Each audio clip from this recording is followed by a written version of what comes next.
So, my name is Jason Slabotsky. I'd like to welcome everyone to this workshop. It's called Create Task Mastery, Elevate Your AP CSP Teaching Game. And I just want to let you know that you do not need to complete this workshop in order to participate in it.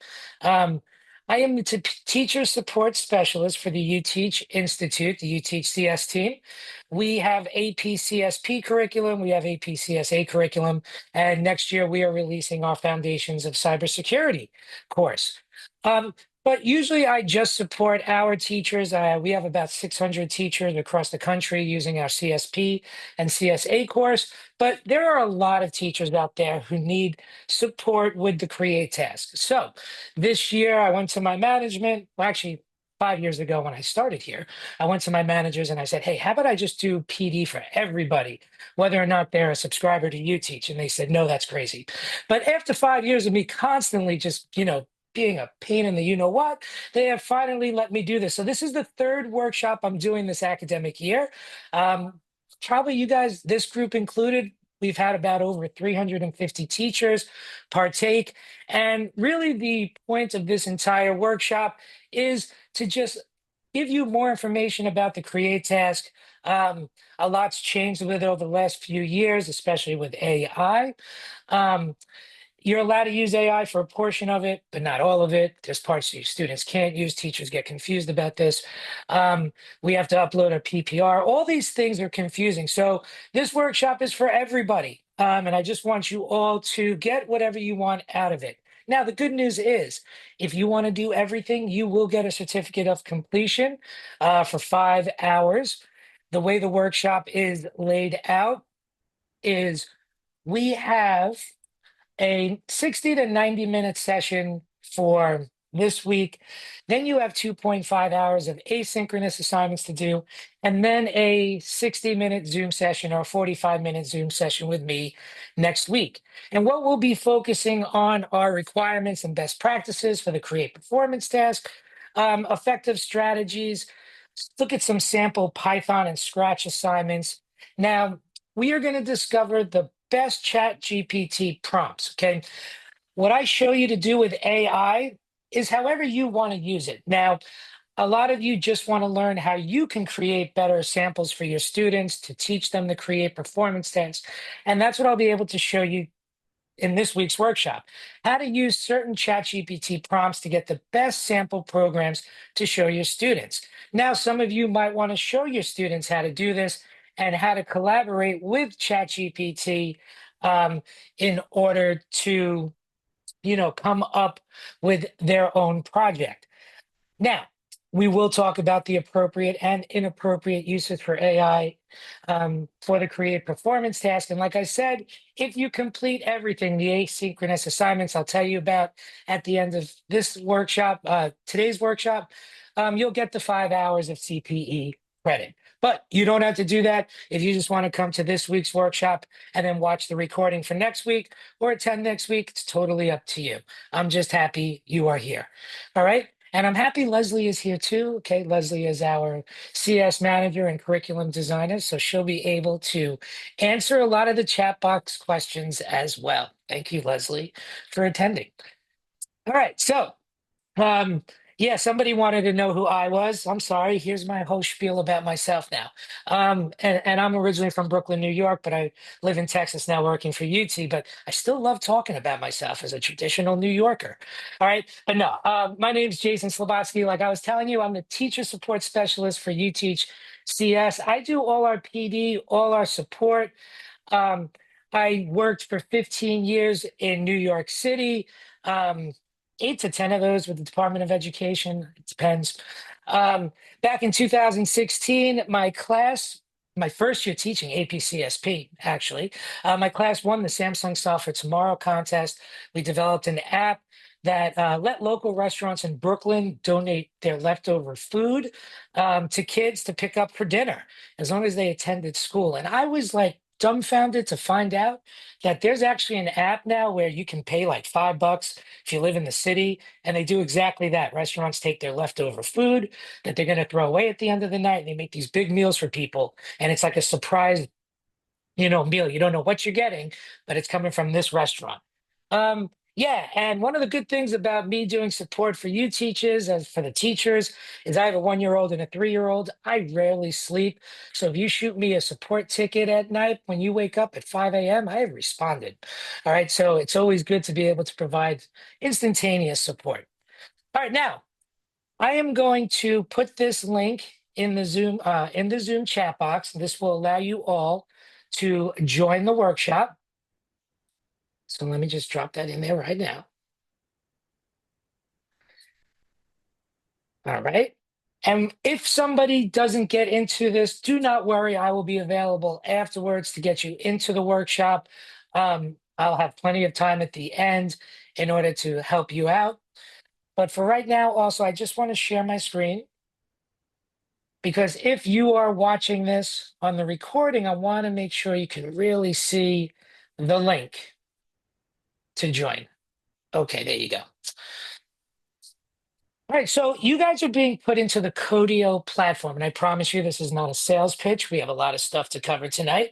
All right, but Codio is the platform that UTeach uses for all 3 of our courses now, with Cyber coming out next year. All right, you'll be experiencing Codio the way your students would experience Codio. Everything that you do with me in this workshop, you will have as a PDF for next week that you can download. All right. And there'll be 2 sets of PDFs. There'll be the student materials that you can just give to your students as on paper or as PDFs. And then there'll be the actual teacher version, which includes the UTeach lesson plans and how we align to the AP curriculum and all those other goodies. All right. And you'll also get access to the sample materials. So you'll be able to go in and see a sample of all 3 of our courses in case you teach CSA or have a friend who teach CSA or you teach cyber. Okay. The good thing is all 3 of our courses are here in Codio. So if your students learn Codio one time, they know how to use it for all the courses. All right. So let's see how my students did here. Let me swap out of here and get into my Chrome browser and we'll get started. All right.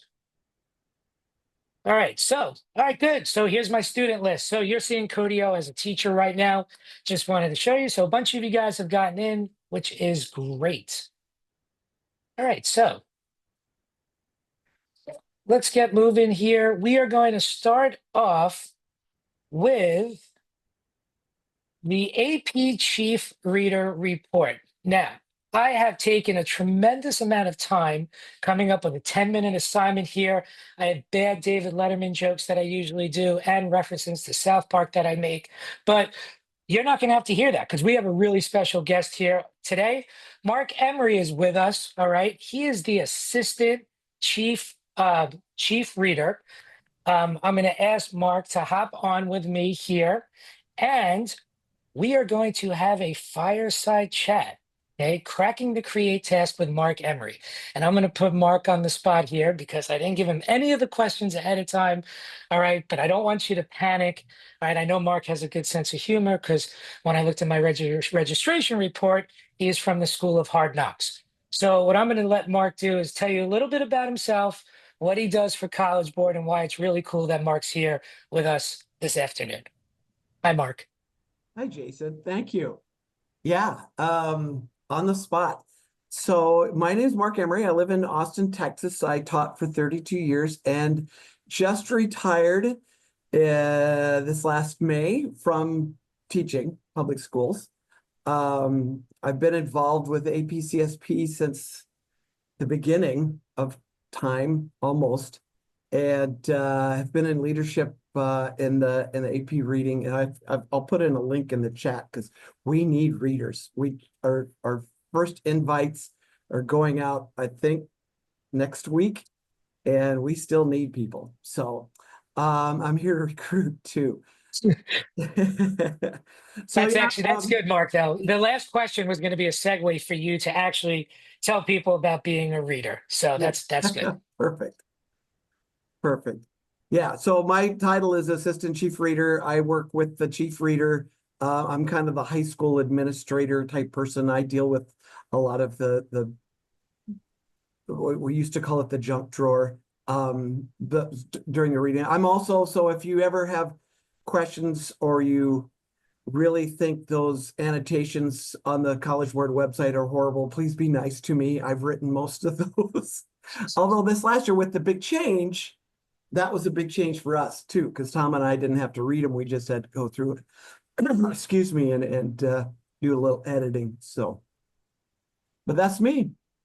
All Now right. for all sorts of people. So All right. Thank you, Mark, for telling everyone who you are. So the Chief Reader Report, just to back up, every single year College Board puts out the Chief Reader Report, right? And it really is just a great document, and it does a deep dive into the exam. And I love to show my teachers, this report when we first start because it is a College Board exam. It is difficult. And I like to show them this because if you look at the exam scores of 1 and 2, which are not passing, it's 36% of the kids up there. So I always like to say, like, you have this challenge that you're up against. All right. And it's always good to know what you're up against. Now, doing a deep dive into this, I did list for everyone to look at on their own a bunch of the key takeaways from this. But since we got Mark on here, I just want to have a chat with Mark, ask him a few questions, all right, and get his feedback on this because it really is good to know. So, Mark, can you highlight any specific areas where students excelled the most in the performance task? All right. Everyone always focuses on the negatives, which we'll do for the next question, I promise. But let's start off with the positives. yeah, well, if you do read the Chief Reader Report, Tom Cortina is the Chief Reader. He's the Dean of Computer Science at Carnegie Mellon University, and I get to see him tomorrow, so that's good. I'm headed to Pittsburgh. I would think just me anecdotal evidence, what I see, students score well on those kind of first 3 rows. The video, I think most students show a good job of the video, of the input output, and excuse me, how it works. Sorry, I shouldn't have had that cookie before it came on.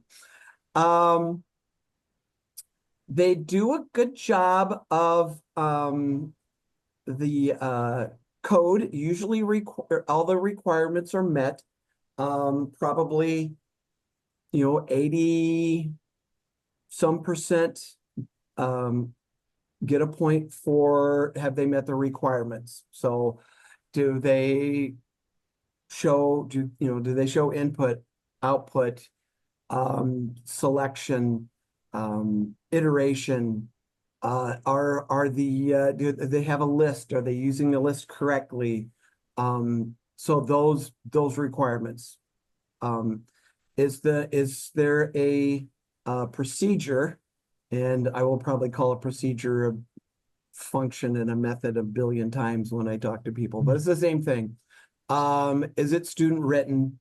And does it contain all those elements that we're looking for? So they do a good job with that.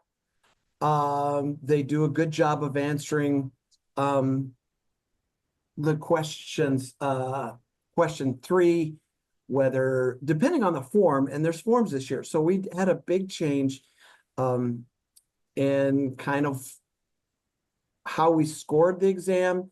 So not all your students had the same questions, or not all the students, worldwide had the same questions. The international kids might have had a different question. So there's different forms. There's 4 different forms. 2 of them have been released, 2 will not ever be released. So the first 3 rows of the rubric, students did really, really well. All right. All right. Thank you. Yeah, we usually when we talk about it, that's usually what we say. It's those first 3 rows, especially the video where they do the best and get those points. So the part that they struggle the most with. So why don't you take that, Mark? So I saw there's a question I'm going to quick answer to in the chat. Are all rows scored evenly? No, No. they're not. Okay. The more you can learn about standardized tests, the better your students will do too. So they struggle the most discussing, of course, row 6, depending on which form you got. The question might be something about if they had to implement this, and it's the one that I like to throw him under the bus, Jeff Gray wrote, about using this function, this procedure. How would you use this? And so they have, as the questions get harder, questions 4, 5, 6, we don't call them rows anymore. I got to remember that. Students will struggle with being able to explain the code. I thought this year, one of the things that was difficult for the students to do was to kind of explain how a list will, how it uses abstraction within their code. Any kind of detail like that. It's really those questions 4, 5, and 6 where we ask a little bit more of the students. And so they really have to understand what they're writing and what their code does and why it does what it does, if that makes any sense. Yeah, that makes sense. It's usually the explanation, and it's been it's gotten more difficult, the written response, obviously. Funny, Mark had mentioned Dr. Jeff Gray from the University of Alabama. He was going to be our next fireside chat that we do next month. We've been doing work with him for the last 5 years, but it's funny. He Awesome. actually, oh, he's a great guy, and he was actually excited that his question was the most difficult. See it like a badge of honor to have the question that the kids struggle the most on. But it is important because I teachers sometimes say, like, why does it have to be so hard? And it's because it's an AP exam. And because in the past, the written response hasn't always been that difficult. When the exam first came out, there was a lot of loopholes. And College Board now at least is closing those loopholes and making it, more challenging than, that the way it should be. So I guess, what recommendation did you give teachers to better prepare their students? Well, you kind of gave that by them right now. Let me skip this one because I want to go to the next one. So with the increasing use of AI tools by students, have you seen or do you guys foresee a rise in plagiarism? I know that, just to back up, they do not use AI in the written response anymore. So that has been taken care of. And that kind of, in my opinion, was a success the way it was administered this year. But as far as AI in general, what is your thoughts on it? That's a good question. Do you mind if I go back a couple of years just to give some background of why Yeah, this go right. happened? Yeah, go Yeah. right ahead. So 2 years ago, whatever, 2023, when Chat GPT came out, and all my senior, I said, hey, look what just came out. So the College Board got a group of about 10 of us together because we knew this was going to be an issue that year, because we had no control of students were doing answering the free response on their own without any supervision. So we went and kind of used as many tools as we could, researched everything, tried prompts on and on and on and on, and came up with some tells. So we did that first year see quite a few examples of AI used in written responses. I can't give you an exact number of how many then that were flagged actually. But then the next year with the change, and yes, I was with that group. It's like, oh no, we've got being a classroom teacher.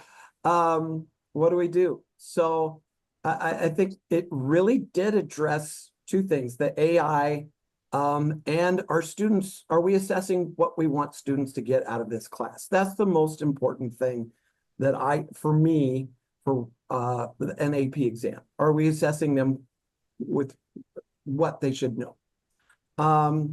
So a rise in plagiarism, no. Especially with you can use AI to help write your code.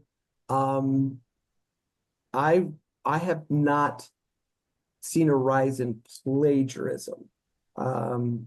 I think the plagiarism that we do see, and that's something as an assistant chief reader, that's my job, is I get Okay. all those flagged come to me. So what I see is more students using examples, using a lesson that they did in class and not changing it enough. That's probably the most prominent, or prominent bit of plagiarism, example of plagiarism that we see. Using code that's already out there and not giving it credit, things like that. All right. Thank you. Yeah, so Teresa in the chat box, we will during this workshop talk in detail about AI tools allowed to be used when they're allowed to be used.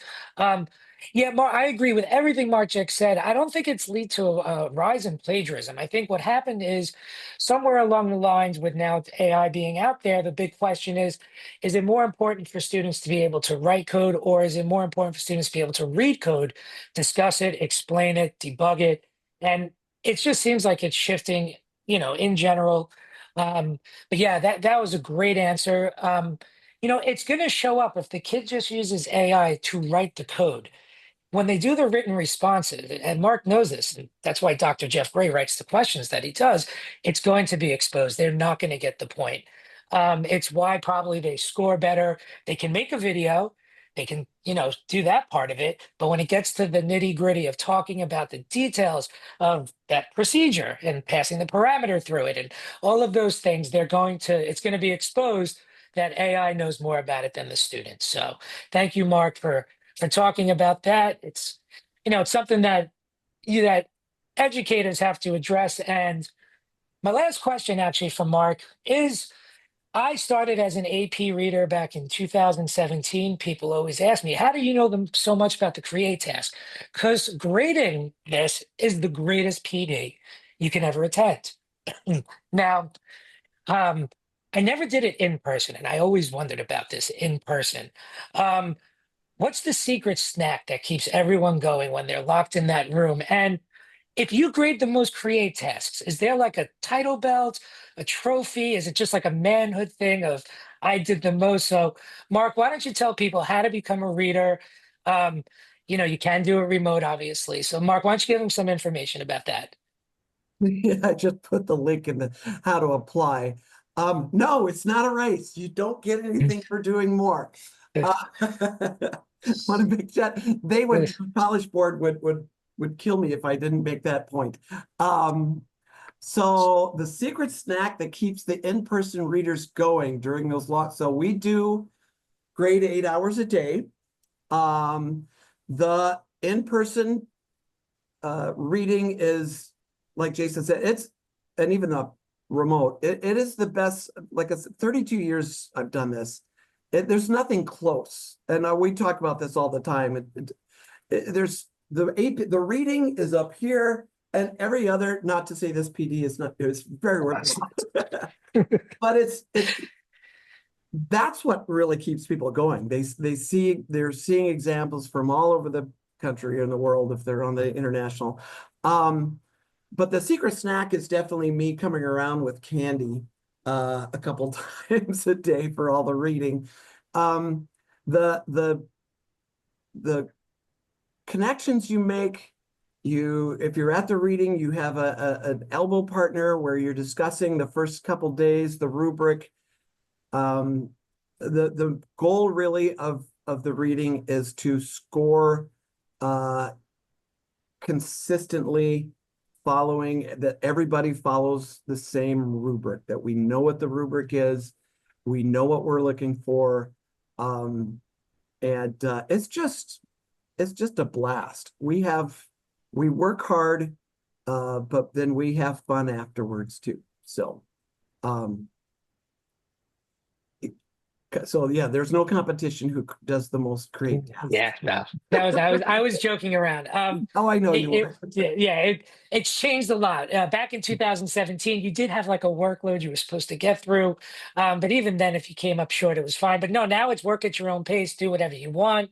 Um, it's just such a great experience. The norming process, it teaches you how to really just know the in and outs of the create task, and that's what we're going to talk about over the next, in this workshop over the next hour, or less than an hour, and then over the next week. Yes. And But can yeah, I say one last thing? And it's really been proven. I don't have any research in front of me that if you're a reader, your scores will go up and for your students. It's it's a no-brainer. You learn, like Leslie put in there in the chat. You're going to learn so much more about what we look for, how it's scored. Oh, that's an easy way to explain it. So you're talking amongst 500 of your comrades for a week. yeah, and it's so true. Yeah, reason I can do this workshop with you all is because of being a reader at some point in time. So, Mark, I want to thank you for hopping on. It was great to have you here. Have fun at the robotics tomorrow, or wherever you're flying to, in Pittsburgh. And yeah, everyone, just remember that, one of the things we are going to focus on is one of the key mistakes the kids make is they reuse their previous work. Okay. And Mark, you heard it right when Mark just said it, that is not, they have to add new functionality to previous work in order to, get credit for those assignments. So, Mark, once again, thank you for hopping on, and safe travels. Thanks, everybody. Email me if you have any questions. I'll put that in the chat. So, All right. All right, so like I said, a special guest. All right, and in our CSP world, it was great to have Mark hop on. So what I'm gonna do is we're gonna go through and we're gonna talk about what we're gonna be working on in this workshop. Okay, my Codio screen looks a little different than yours. All right, because I have a teacher view up here, but we are going to review. Okay. Um, how UTeach teaches our teachers how to do the create task. And like I said, you guys are in Codio as students. You'll get PDFs of everything we're going to do. But we have a pacing guide. We take you through in this module how to do the entire create performance task. And we're going to start. I'm going to walk you through it. We'll talk about the details of the task for the new teachers, any highlights, any things that's changed. And then I'm going to share with you guys how to use ChatGPT to help develop the student code. All right. You just heard it from Mark when he was saying that, yes, students can collaborate with AI when they're writing that program. All right. Now, if they don't go and then study that program and learn about the list and learn about the procedure and what parameters to pass through there, and does that procedure contain sequence selection and iteration, then it's really not going to matter who wrote it, if they did it by themselves or with AI. In the end, they have to know everything about that program. So we are going to start off by looking at our pacing guide, then going through the first two of our assignments, doing some AI stuff, and then I'll enable the asynchronous assignments for you guys to work on this week. And then next week, I'll enable what we're going to be doing. And next week, we'll be using AI for the written response, how to practice using AI to improve your students' written responses for the create task. Because you just heard it from the assistant chief reader that it is the written response that they're going to struggle with the most on getting all of those points. So let me set down those. So our UTeach teachers have a create task module, and you guys are about to go through it with me in this workshop. And we use two programming languages in our course. We use Scratch and we use Python. So it would make sense then that our create module uses Scratch and Python. All right. So we actually have it broken down into 50-minute class periods. And if you follow what we do, you can do the entire create performance task in 18 to 21 class periods. Now, the reason I say 18 to 21 is because CT7, that last assignment down over here, that is for the written response. Okay. You're not going to do CT7 until right before the exam. Okay. You can do the create performance task whenever you want during the school year. And I always get that a lot of time from teachers. when is the right time to do the create performance task? And for my teachers, I always tell them the same thing. For me, it's right after we get done teaching them everything about Scratch. If Scratch is the only programming language you want your students to use, do it right after that. For our teachers, that's usually like Thanksgiving or Christmas time, somewhere around there, maybe January. Um, we, right after Scratch, have a Python bootcamp. So if you want to do the Python bootcamp with your students, I tell them do the create task right afterwards. Other teachers like to keep the create task for the end of the year, like some sort of final exam. Do not do that. The digital portfolio where all the students' work is going to be uploaded will crash the day that College Board says the deadline is. It happens every single year. All right, so just get out in front of that. Don't wait for College Board's deadline. This create performance task is something you can do whenever your students are ready to do it in the school year. All right, so for us, we start off with our students and we actually walk them through assignment CT1, CT2, and CT3. You can see the introduction assignment would normally take you 2 50-minute class periods. We're going to skim through it quickly. We then have an in-depth review sample assignment that has College Board samples, UTeach samples. And then there's this planning document that your students would be doing together. Right? And then where you cut the cord and let the students loose is CT4, 5, and 6. Okay, this is when your students have to work on their own with no assistance from you as the teacher. And we'll talk more about that when we review assignment CT1. All right, but by following this, it'll take your students through developing their code, going through all the stuff that they need to upload to the digital portfolio. We'll talk about a written response that we make them to do before the create artifact, all right? Because your students need to know the purpose and function of their program before they do the digital portfolio. It doesn't matter if the written response isn't to the end of the, end of the year now on testing day. All right, so this is our pacing guide, and this is what I'm going to walk you all through tonight. Okay, well, this late evening. All right, so let's start off with assignment CT1. All right, and this assignment, and I'm going to look at it the way you guys see it as a student. All right, what we do with our students over 2 50-minute class periods is we go through all the important things that they need to know about what they're about to do. And everything comes right from the CED. And the first thing that we're going to talk to our students about is the AP Digital Portfolio. Now, the digital portfolio is where they're going to have to upload their artifacts.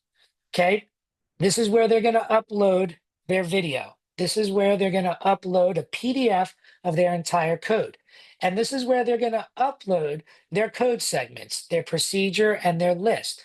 Now, something that's really important to know about what goes on in the digital portfolio is a common error that students were making because their teachers weren't instructing them properly is there can be no code comments when they upload their code to the digital portfolio. When they export that PDF of all of their code from their program, they can't have any code comments in it. As the testing coordinator, all right, as the AP coordinator, when they print out, all right, the PPR for the students on testing day, if they see any code comments on that sheet of paper, they will not give it to the student and the student will not be able to do the written response for the create task. All right, so that is one of the common pitfalls, all right? Beside that, our assignments show the students how to make the video, how to make a PDF of their program code, how to take screenshots of their code segments. But the most common error teachers were making is, as teachers, we want our kids to put code comments right in their code so that we know what each segment of the code is doing. That is not allowed for the digital portfolio when they upload their code. All right. So that's really the takeaway I wanted you to get from that. Now, the next thing we do is we are going to talk about the create performance task and what needs what your students need to do. All right. And I love to always say to my students, okay, I want you guys to look right here in the middle when we first start. Okay. You are allowed to work with another person, and that person can now be AI or R2D2, apparently. But you can collaborate with another sentient being on the development of the program only. When it comes to the video and everything that goes in that PPR, okay, that has to be done all by yourself. Now, if they have any questions on whether that's true, I mean, let's just look over here. General requirements. Your program code has two stick figures from the game of life, meaning you can work with another person. The other ones only have one. So take a look right there. Final program code. They need a video that shows their program running, and then they need code segments, all right, which is going to be their PPR. And that's what gets printed out on testing day that they get to use to answer the written response questions. So, program code. What does this program need to contain? It needs to contain a list, okay? It needs to contain a procedure that passes the parameter, and it needs to have sequence selection and iteration. Okay? You need to have calls to the student develop procedure, and there needs to be instructions for output. All right, so I want to take you through the program code real quickly. Notice at no point did it say that the program needed to be like the creation, the recreation of Super Mario Brothers, or that this needed to be like The Legend of Zelda. It needs to be the most basic of basic programs, okay? It needs to have some sort of list. It needs to have a procedure that you pass parameters through it. And here's the cool part. The program needs to just do two things. And believe it or not, working correctly can be one thing, and not working at all can be that second thing. And I'm going to show you that when we go through the ChatGPT portion of this. Okay? If I make up a basic alarm clock program, and the two inputs that I can possibly have is set alarm or check alarm, and I pass the parameter set, and it does its job, and I type in the word dog, and it doesn't do anything. Those are actually two perfect parameters to pass the procedure to demonstrate the functionality of the program. Now, as programming teachers, we're going to make our students do something like, hey, that's not set or check. Please type in something else. But I don't want your students to overthink what this program needs to entail. All right, so those are the requirements of the program, right? Now the video. The video needs to show the input. It needs to show the program running, and it needs to show the output. Now here's something that's not required by College Board, but it's highly recommended, okay? They recommend that whatever your students are going to discuss in the written response as the parameters they pass through the procedure, that's what they should show in the video. So like I just said to you, I'm going to have a basic alarm clock and I'm going to pass the parameters set alarm and the word dog. That's what I should be showing in the video. I should be actually showing my program, typing in the parameter set, watching me set a couple of times in there, and then running it again and typing in the word dog and having it say, hey, that's not a correct response, try again. If they do those two things together, it makes it easier for one of those 500 people who are going to be grading this to be like, oh, everything matches, and it's going to probably give your students a better grade. Okay, so try to keep it consistent. Video matching what the students are going to talk about is a good thing. Now, one thing that College Board is cracking down on, they cannot narrate the video using their own voice. Okay, they can use subtitles, but if it was voice narration, that would give an advantage to students who speak English. And there can't be anything in the video about the student, not their first or last name, not the high school they go to. You'd be amazed. 500 people grading this. If you're a reader, your student's work will pop up in front of you. You might notice it as a reader. Oh my God, that's one of my assignments. I'm grading one of my students' work. So you can't have any distinguishing characteristics like the school or anything like that. And don't worry about these technical requirements. The digital portfolio won't accept the video if it's not right, if it's the wrong format, if it's more than a minute long, or if it's over 30 megabytes, okay? That is all in there. And now the PPR. What has to go on this personalized project reference sheet? I told you what can't go on it is code comments. All right, but what goes in here? So the first thing they have to do is they have to take a picture of their procedure and they have to put it in there. And then they have to show where that procedure is being called in their program. Now, one of the things that College Board did to make it more difficult a few years ago was it used to be the program had to contain sequence selection and iteration. Now the procedure needs to contain sequence selection and iteration. So that means just the so for Scratch, we do make a block. Underneath the actual make a block, they would actually have to have sequence selection and iteration, not where the procedure is being called, but actually in the procedure itself. So that's the first thing they have to do, the procedure and where it's being called. Okay? Next, the same thing for the list. What is the list? And then how is the list being used in the program? All right. Those are the code segments that have to go on that PPR. And those pictures of the code can't have any code comments on it. All right. So you have this PPR, you have the video, and then you have the PDF of their entire program code. That's everything that the students need to submit. Okay. So that brings us to you as the teacher. Okay. This is the weirdest thing you're ever going to do in teaching because you can't help your students. All right. It's very specific. Okay. You can't, debug their codes. You can't give them like, oh, hey, you're using the wrong procedure. That's just a regular procedure. There's no parameter being passed through it. Like, these are things you can't say. Literally, if you go through the CED, the only technical support you're able to give them is like, is your computer turned on? Is the mouse plugged in? Right? Is the power cord plugged in? So UTeach in this first assignment, CT1, we have this page where what do? We give students a spot to go to answer what we like to say all of their brain fart questions they're going to have because they're getting testing anxiety, right? All of a sudden on testing day, they're like, wait a second, what is input? What is output? What is the right procedure? What am I supposed to do? And that's what this is here. It's literally like a dictionary. And for us, we use Python and Scratch, and we say to them, this is input. Here's the definition. These are your input blocks in Scratch. Here's how we type input in Python in text-based. Okay? And so forth and so on. So for us, we don't want to get in trouble because we're not supposed to help our students, but we also don't want to leave them hanging. So this is where we tell them to go. We say, hey, remember that first assignment? Go back to the third page in that assignment, and there you go. Remember, these are the type of list blocks we need to use. Okay.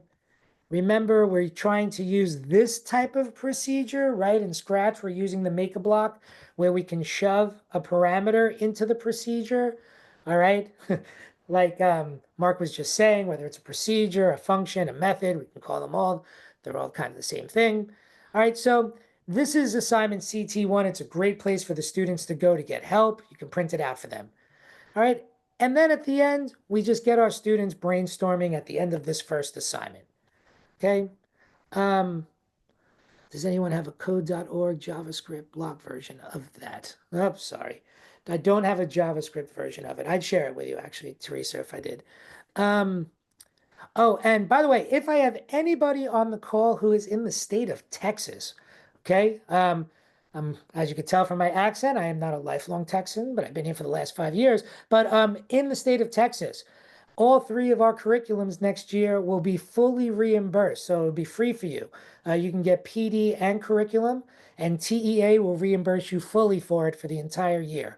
It's unlimited how many teachers take you up on that. So if you want to try our CSP curriculum or CSA or cyber, and you're in the state of Texas, we are fully reimbursable by TEA for next year, and you get a free summer PD with me, remote, kind of like we're doing now.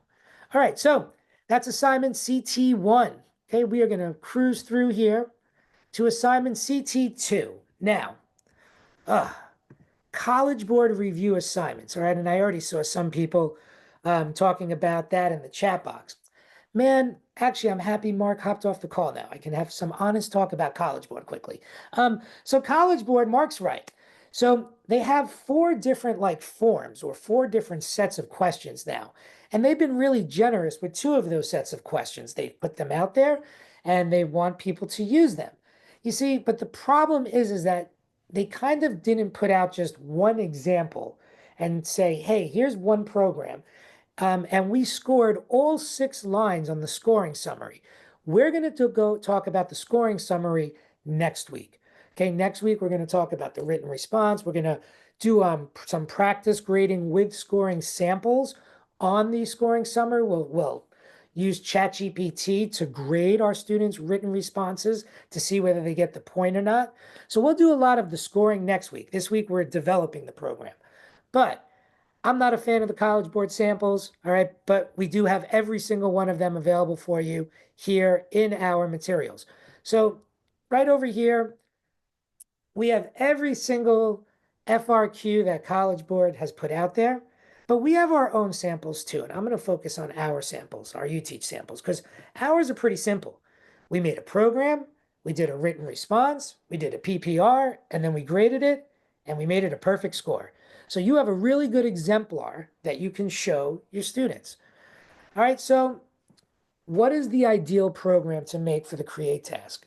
Okay, we're going to talk about that in the next assignment when we use ChatGPT.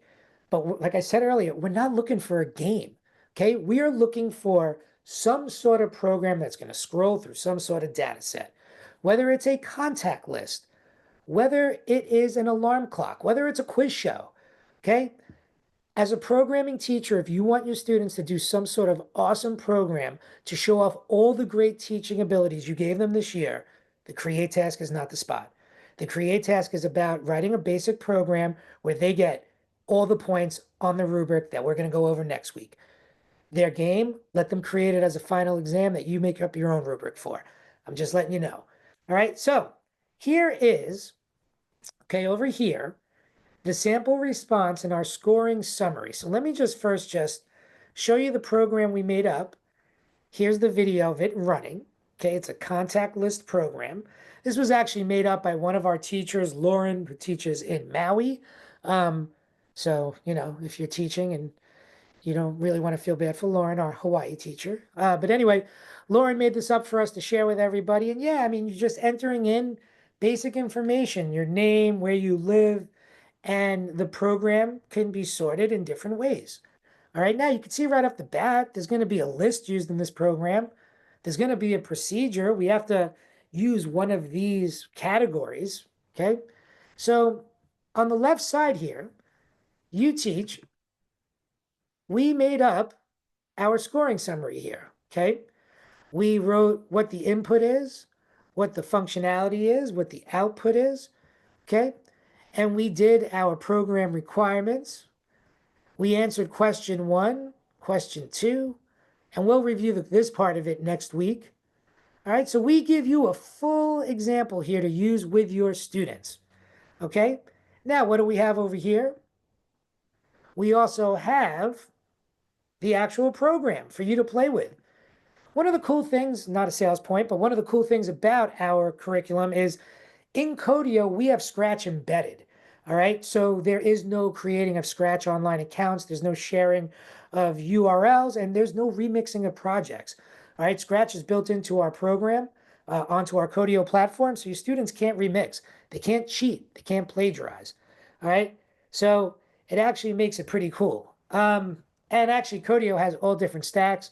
So if you like Java or JavaScript, you can build out your assignments that way. All right, but we do give you the program here to play with. All right. We give you what their PDF should look like. All right. Here is their program code. All right. Now, if you notice up here, the only thing you see, those aren't code comments. Those are actually just credit given to Lauren for developing the code here. All right, but notice, nowhere on our PDF do we say like, hey, this is your procedure. Hey, this is your list. This does that. Okay, so this is what the students have to upload. And in our assignment, we show them how to use like Google Docs or actually Google Slides to take screen captures and then just export it as a PDF. All right. And here's their PPR. Okay. Here's a picture of their procedure, where it's being called in the program. Here's a picture of their list, and then where their list is being used in the program. And the one thing I do want to point out to you is, let's take a look at that procedure, right? The procedure has to contain sequence, selection, and iteration. Really, it just needs selection and iteration, because if it has selection and iteration and it works, you get sequence. So right here's my repeat block. Here's my if statement. It's all good, right? This is a perfect procedure. We're going to pass the town name through it. And here's where it's called in the program, real easy. Enter the name of the town and pass that answer through the procedure. That's the parameter we're passing through it. The reason I'm saying that a little slowly is because students and teachers get tripped up on this. What are the test calls?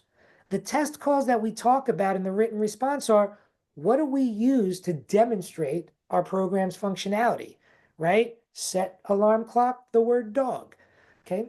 So this is a really good sample project I'm showing you here, and it has everything you need. Now, we also have the very same assignment in Python. Okay, so in case you are using Python in your class, we redid that contact list program by Mr. Lauren in Maui, and we did it in Python for you. Okay, so those are the review assignments. You can review them more on your own time. There's a lot up there. Anyone who asked, where do I find these in AP Classroom? You don't need to go to the AP Classroom. You can just use our assignment. They're all right there, embedded in there. And I keep this workshop open to the end of the school year, so you'll have access to this material to the end of your school year. So now let's get into the final thing I want to do before I enable the next two modules and talk about what you guys need to do if you want to get your 5 credits, and then what we're going to talk about next week. I'm going to send out the recording, so please watch, please attend. And if you're a Texas teacher, look into that TEA free reimbursement or reach out to me for it. But I tread lightly when I talk about AI, right? Because the way that AI is being used for the create task, in my opinion, is really great. All right. If you had 2 students in your class who were working together and you had a low-level learner with a high-level learner, that'd be heterogeneous grouping. And you'd be seen as this great instructor who's pairing your students in a way where everyone can have success. But for some reason, if we tell like Joey to just work with, ChatGPT, people just think that all that means is ChatGPT is going to do the work for Joey and Joey's not going to learn. Okay, and that's not true.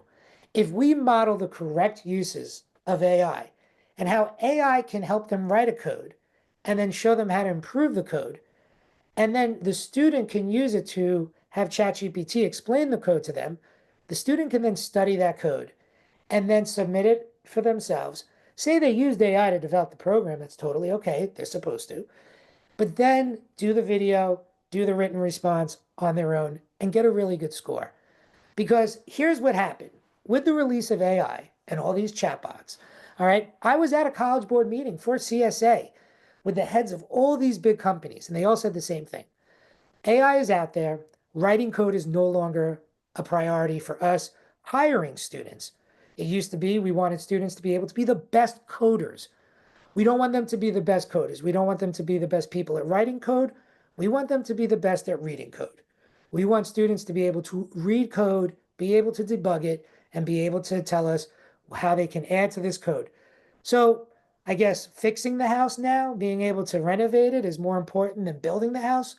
And that's why what I'm about to show you, you can either use to make yourself, a better sample or to show your students what we're going to do. So first things first, you don't have to use ChatGPT. Feel free to use DeepSeek. Everything has changed in a little over 2 weeks. All right. I don't want to talk about AI, but open AI sources are way better than closed sources. One of my problems with ChatGPT was who made OpenAI like the moral ground for artificial intelligence. All right. Now DeepSeek at least put out open for source, AI. But anyway, we're going to use ChatGPT. Okay. So the first thing is I'm going to, in this assignment, I show you that we are going to use ChatGPT to create our program. Now, what are the programs we want ChatGPT to create? So here are the sample programs I provide for you. And you're going to choose one of these and you're going to cut and paste the prompt into ChatGPT and we'll watch it create it. So let's just start a simple calculator. Okay. That is a great program.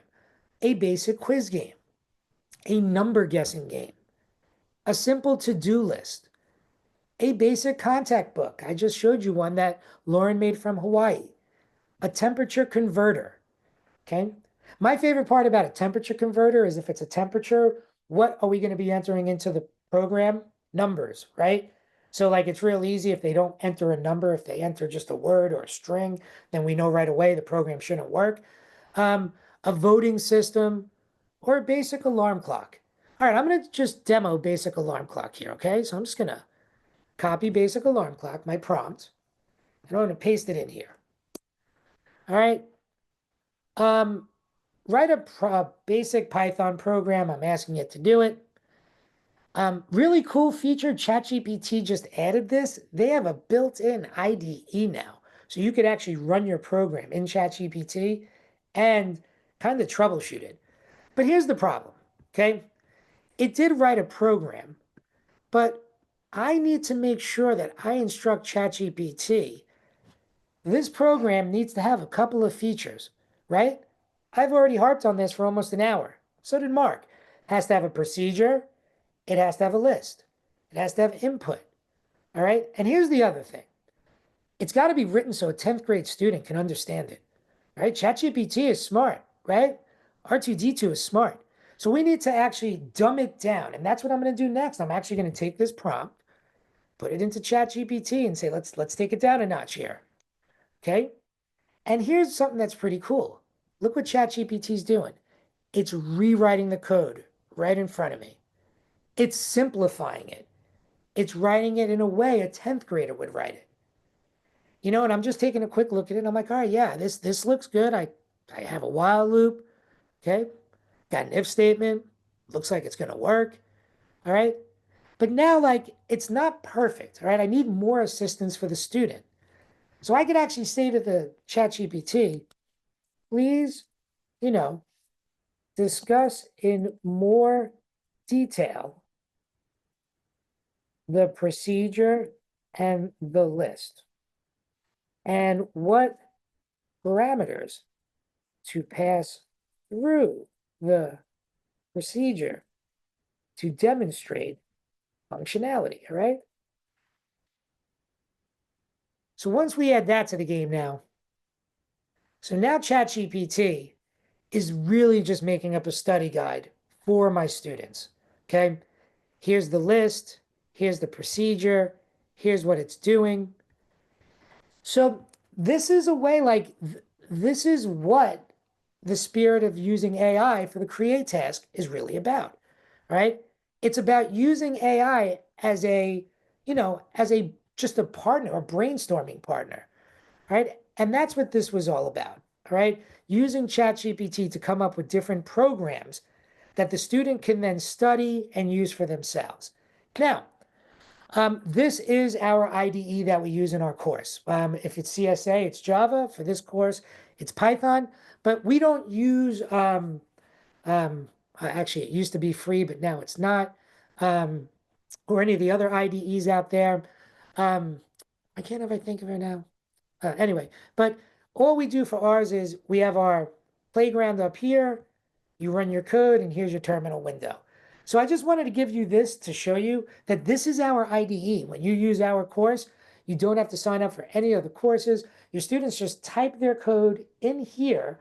And I'll show you next week, we actually have behavioral insights built into our platform. It'll tell your students, tell you when your students use external paste. We have code playback, so you can watch your students typing their code, and all these other features. It's impossible for your students to plagiarize using our platform. Yeah, but anyway, the last thing I do here is I kind of just show you what I've been talking about here, okay? I just want to show you how basic of a program your students really need to create here, All right. Here we have a basic alarm clock program, and I'm just going to take my code that I wrote for you guys here. All right. And I'm just going to paste it. Let me actually come down. And I'm going to paste it into the playground. And I just wanted to show you guys what I've been talking about on don't overthink the create task here. So when I run my program, it says type set to set a new alarm or start to begin checking the alarm. So I hit set and it says enter the alarm time, all right, in some sort of format. So I'm going to say 0300 hours. Well, actually 0300. And it says alarm set for 0300. All right, cool. All right. Now it asks me again, type set for a new alarm. So let me do set again. And this is what I'd be showing in my video. Okay. Let's do 0500 hours. All right, perfect. All right, now let me type in the word dog. Invalid option. Please type set or start. That's basically a perfect program. Okay. Showing that the program does two things. Functioning and not functioning are two things. When I would be talking about the test calls in my written response, I would say, I type in 0300 hours and the program says it works. If I type in the word dog, it doesn't work. So we don't want our students to overthink the requirements of this. All right. So this is, and then I provided here what we just showed, like how your students can print out a nice study guide, talk about the individual purpose, like break down the code. Show me what part checks it, what part sets it, all these different things. All right, so this is all okay. It's all right by College Board standards. The development of the code can be used with AI. All right, so that brings us back to our workshop. Okay. Over the next week, if you'd like to get your certificate of completion, I would like you to do this module. Okay. And here there are a bunch of assignments. Now, CT3, everyone does CT3. Okay, CT3 is a planning document. All of everything I showed you, you do with your students. You have not cut the umbilical cord yet and sent them out to do their coding. Okay, CT3 is where your students will start coming up with a plan on what they're going to do. Are they collaborating with somebody? And AI is a somebody. What programming language are they using? What's the purpose of the program? The input, the output, the list requirements, the procedure. Okay? Okay? And then what they're going to do is they're going to actually switch seats with somebody and let another student review their idea. It's always good just to get another student's feedback. Student might be like, why are you doing a project this hard? Didn't you listen to our teacher? They said it only had to have this, and this in it, you know? So it's good to always have students collaborate. So that's what assignment CT3 is. It's a planning and collaborative review. So then after that assignment, you will then choose which path you want to go down. If you want to use Scratch, you will do assignments CT4, 5, and 6. If you want to do Python, which I recommend most of you doing because AI is much smarter with Python than Scratch, you would do assignments 4.1, 5.1, and 6.1, and this is what your students would do as well. Okay? In assignment 4.1, they're developing the program. In assignment 5.1, they answer questions about their program so that then in assignment CT6, they're able to create the artifacts and upload them to the digital portfolio. That would be the video, the PDF of the program code with no code comments, and the PPR that has the code segments. Okay? That is, if you want to get the certificate of completion, that's what I want you to do this week. Okay? And if not, that's totally okay. When you come back next week for the video or our Zoom session, we will show you how to use ChatGPT to grade your student responses. All right? To check if their response is going to get the point and how to improve those responses. All right? I'll show you how to use our assignment CT7 to do more written response the week before the written response portion on the multiple choice day. And then I will enable the assignments that gives you the PDFs for all of what we've done in the workshop and access to the sample materials. All right, so that is everything that I have for you guys. Um, I want you guys to be aware I will send out the recording to everyone. So even if you didn't attend, it's totally okay. Thank you for attending. If for some reason you didn't get access to the workshop, just please stay on. I will give you access to it. Or if you have any other questions. If not, thanks for taking an hour and 8 minutes out of your day with me. And hopefully I see everyone again next week. Bye, everybody. Thanks for showing up.